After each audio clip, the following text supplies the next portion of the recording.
কলসিমুড়া রাধা গোবিন্দ মন্দিরের সামনে নিয়ন্ত্রণ হারিয়ে ভয়াবহ বাইক দুর্ঘটনায় মারাত্মকভাবে আহত বাইক চালক সহ আরোহী।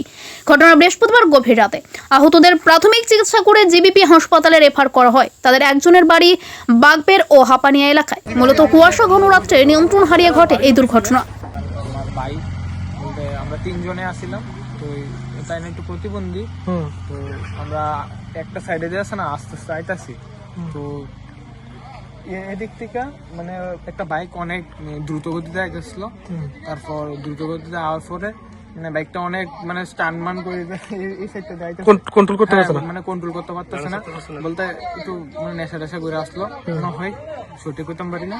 আয়া এদিকে আমরা এই বাইসাইকেলটা আসছিল, তারপর এদিকে আমরা জেডুই বলতে তাইনের সাইকেলটা আসলো, আমরা এই সাইডে আসলাম রাস্তার একদম রিস্কা মানে প্রতিবন্ধী রিস্কা, হ্যাঁ প্রতিবন্ধী রাস্তা চালা।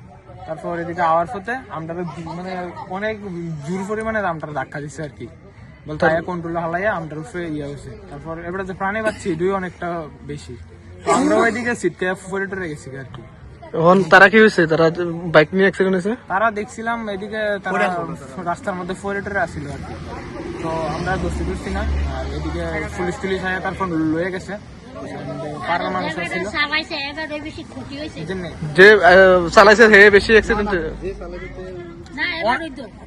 এক কথা বলতে গেলে বাইকটা অনেক দ্রুত গতিতে চালাইছে, মানে একদম কন্ট্রোলের বাইরে, ঠিক আছে।